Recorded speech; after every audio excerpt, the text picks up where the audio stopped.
हरिओम। मैं योगाचार्य मनीष नेगी अपने YouTube channel योगाचार्य Manish Negi में आप सभी का स्वागत करता हूं। आज का जो हमारा टॉपिक है वह है कोलेस्ट्रॉल, कि कोलेस्ट्रॉल को किस प्रकार से हम ठीक कर सकते हैं। अर्थात हमारा जो कोलेस्ट्रॉल हो जब वह सही रहता है तो उसके जो हमारे बॉडी पे इफेक्ट आते हैं वह क्या क्या होते हैं, और कोलेस्ट्रॉल को ठीक करने के लिए हमें कौन कौन से योगाभ्यास करना चाहिए, कौन कौन से फूड यानी कि खाने को हमें खाना चाहिए, और मुख्य जो कारण है कि कोलेस्ट्रॉल किन कारणों से बढ़ रहा है वह हम जानेंगे। क्योंकि जो कारण होते हैं वह जब हमें पता होते हैं तो हमारी आने वाली जो बीमारी होती है, जो हमारी बीमारी चल रही है वह धीरे धीरे कम होने लगती है, क्योंकि हमें कारण पता होने लगते हैं और हम उन कारणों से अपनी समस्या का समाधान करने लगते हैं। तो पहला जो कारण है वह है नियमित रूप से फिजिकली एक्टिव रहना। अर्थात हम अपने शरीर को एक्टिव नहीं रखते हैं, नियमित रूप से गतिविधियों में शामिल नहीं हो पाते हैं, शारीरिक व्यायाम नहीं कर पाते हैं, जिसके कारण से हमारा कोलेस्ट्रॉल बढ़ जाता है, और कोलेस्ट्रॉल के बढ़ जाने से हमारा फैट बढ़ जाता है और हम मोटे होने लगते हैं, हमारे शरीर के अंदर चर्बी आने लगती है। दूसरा जो मुख्य कारण है वह है जो हमारा खान पान है, कि हमें खाना पीना किस प्रकार से खाना चाहिए। यदि हमारा खाना पीना सही है तो हमारा जो कोलेस्ट्रॉल है वह नहीं बढ़ेगा, और यदि खाना पीना सही नहीं है तो कोलेस्ट्रॉल 101% जरूर बढ़ेगा। और जो तीसरा कारण है, मुख्य कारण है, वो है जेनेटिक, यानी कि पीढ़ी दर पीढ़ी चल रहा है।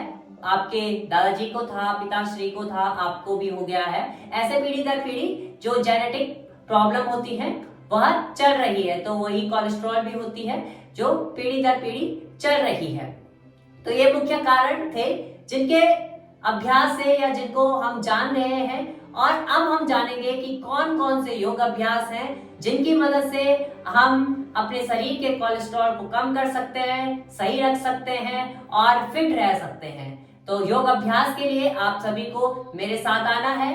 मेरे साथ करेंगे ब्रीथिंग के साथ, सांसों के साथ। तो सबसे पहले आप मैट बिछा दीजिए, जहां पर भी आप मेरी वीडियो को देख रहे हैं आराम से अपने मैट बिछा दीजिए। पूर्ण रूप से आप मेरे साथ करेंगे, धीरे से खड़े होंगे अपनी मैट पर। इस प्रकार से आराम से अपनी मैट पर खड़े होंगे। सबसे पहले आपको करनी है जॉगिंग, अर्थात अपनी बॉडी को गर्म करना है। तो इस प्रकार से अपनी जॉगिंग स्टार्ट करेंगे। कम से कम 2 से 3 मिनट तक आपको इसे करना है, बॉडी को पूरे रूप से गर्म कर। इस प्रकार से आपको जॉगिंग करनी है पूरे अच्छे तरीके से, नियमित रूप से कम 3 से 5 मिनट तक आपको इसे करना है। फिर आएंगे अपनी जगह पर, ब्रीथिंग को नॉर्मल करेंगे। फिर ज्वाइंट मूवमेंट आपको करने होते हैं। ज्वाइंट मूवमेंट यानी कि हाथों की एक्सरसाइज, गर्दन की एक्सरसाइज, अपने पैरों की एक्सरसाइज, अपने घुटनों की एक्सरसाइज। ये ज्वाइंट मूवमेंट पे मैंने एक वीडियो बनाई हुई है, मैं लिंक डिस्क्रिप्शन में दे दूंगा, आप वहां से ज्वाइंट मूवमेंट कर सकते हैं।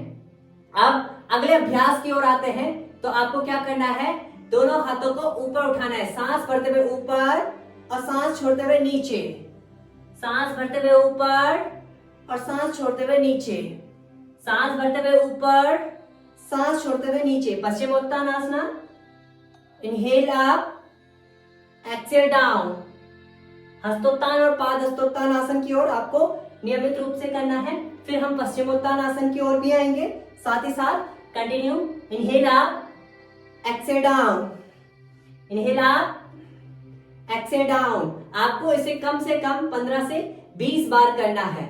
यदि मैं नियमित रूप से करता रहूंगा तो वीडियो लंबी बन जाएगी, तो आपको इसे स्टॉप करके, फ्यूज करके आपको पूरा करना है, कम से कम 25 से 30 बार। फिर हम आगे आएंगे, साइड में आपको करके दिखाता हूँ। इनहेल करते हुए ऊपर, एक्सहेल करते हुए नीचे, और फिर आपको क्या करना है, यहाँ पर आपको आना है माउंटेन पोज, पर्वत आसन में। पर्वत आसन में आ जाएंगे, पर्वत आसन से आएंगे आपको प्लैंक पोज, ये है हमारी प्लैंक पोज। तो आपको इसे नियमित रूप से करना है, पर्वत आसन, प्लैंक पोज, पर्वत आसन, प्लैंक पोज, पर्वत आसन। सांस भरते हुए पर्वत आसन में आएंगे, सांस छोड़ते हुए प्लैंक पोज, पर्वत आसन, प्लैंक पोज, पर्वत आसन, प्लैंक पोज, प्लैंक पोज। कम से कम आपको इसे करना है 10 से 15 बार पर्वतासन और 10 से 15 बार प्लैंक पोज।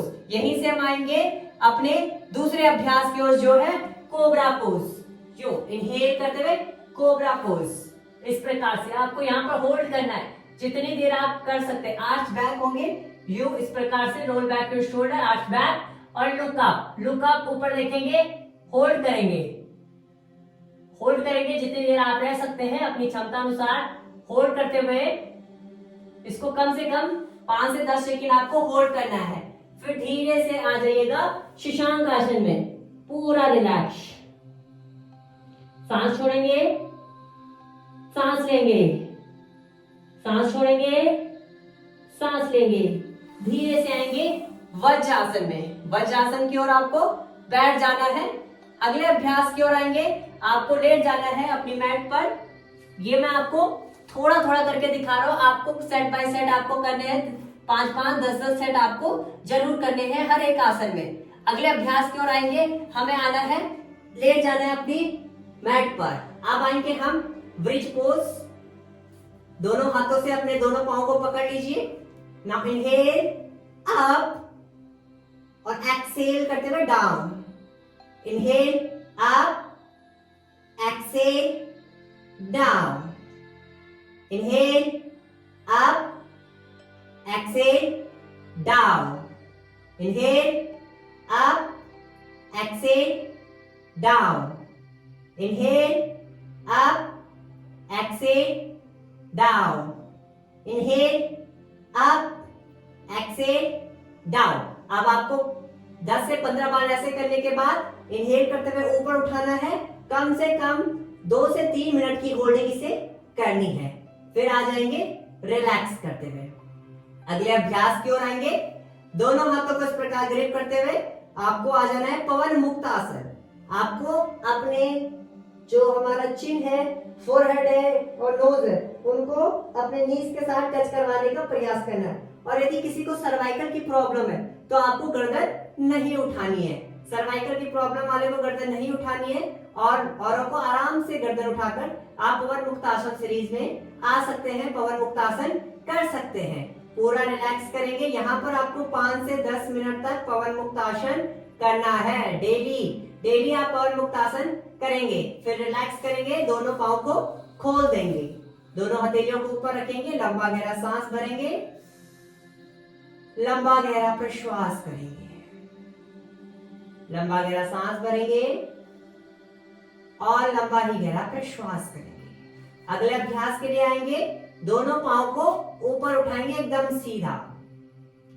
अब यहीं से आएंगे सर्वांग आसन की ओर। इस प्रकार से आपको सर्वांग आसन में आना है। ये अपने दोनों पांव को स्ट्रेट करते हुए कमर से उठाना है। इस प्रकार से आपको सर्वांग आसन में आना है, होल्ड करना है। बहुत ही अच्छा अभ्यास है कोलेस्ट्रॉल को कम करने के लिए। थोड़ी देर होल्ड करेंगे, जितनी आपकी क्षमता है अपनी सामर्थ्य अनुसार आपको योग अभ्यास को करना है। धीरे से वापस आकर रिलैक्स करेंगे, लंबा गहरा सांस भरेंगे और लंबा ही गहरा प्रश्वास करेंगे। धीरे से आपको अगले अभ्यास की ओर आना है। अपनी थाइस को ग्रिप करना है, अपने दोनों पांव को अप एंड डाउन करना है इस प्रकार से। ये भी बहुत ही अच्छा अभ्यास है कोलेस्ट्रॉल को कम करने के लिए। जिन लोगों का कोलेस्ट्रॉल बढ़ गया है उन लोगों के लिए हमारी एक सलाह है कि आप अपने फूड पर विशेष ध्यान दीजिएगा और आधा से 1 घंटा योग अभ्यास को जरूर कीजिएगा। इसे कंटिन्यू रखेंगे कम से कम 20 से 25 बार और रिलैक्स करते हुए दोनों हाथों को, दोनों पांव को रिलैक्स करेंगे। लंबा गहरा सांस लेंगे और लंबा ही गहरा प्रश्वास करेंगे। धीरे से बाई करवट लेते हुए हमें बैठ जाना है सुखासन में। आज हमने कई सारे योग अभ्यास जाने। किन किन योग अभ्यास के माध्यम से हमारा जो कोलेस्ट्रॉल है वो कम होगा, जो मोटापा है वो कम होगा, जो चर्बी है वो कम होगी। बहुत ही अच्छे योग अभ्यास हमने बताए।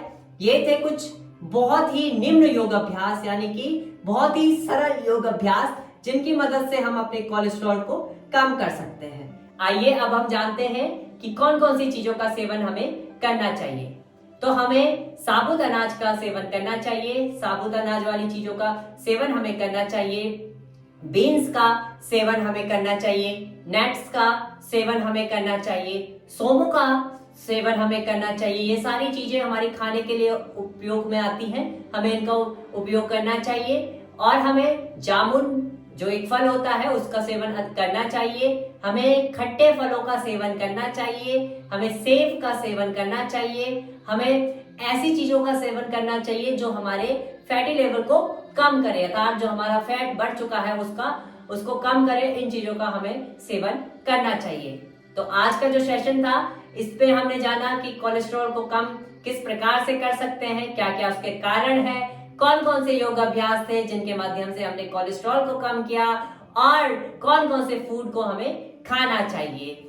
उम्मीद करता हूं आप लोगों को यह वीडियो बहुत पसंद आई होगी, और आप कमेंट जरूर कीजिएगा कि कोलेस्ट्रॉल किसका आप में से बढ़ा हुआ था और कितना कम हुआ, और आपको यह वीडियो कैसे लगी, और आगे आपको कोई टॉपिक में वीडियो बनानी है तो आप कमेंट जरूर कीजिएगा, हम जरूर आपके लिए वीडियो बनाएंगे।